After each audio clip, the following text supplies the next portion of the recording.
it's really, it's a good fun sort of storyline. It's quite heartfelt. It's not as comedic as Ron's love story this time, but it's really, I think it's quite sweet.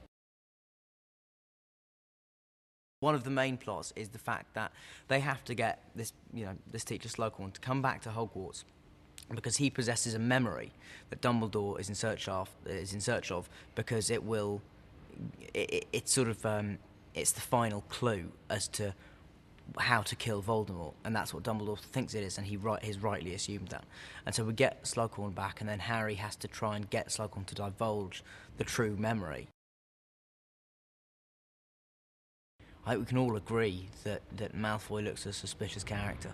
But yeah, I mean, it's been really nice working with Tom again because Malfoy's part hasn't been quite as big in the last few films as it was at the beginning of the series. So it's really nice to be able to work with Tom as much as I have been able to on this film, which it's been fun. The fact that he came back for the sixth, which is, I think he's only the second director to have done two movies now, is remarkable. And he's still got the same energy, the same vibrancy, and he's just, he's a joy to work with. Every time I get on set, I look forward to seeing him because he's got a genuine enthusiasm about him, which is really great. Basically, Harry comes up with this theory that Draco Malfoy is now a Death Eater, and his dad was one, so that's the thinking behind it.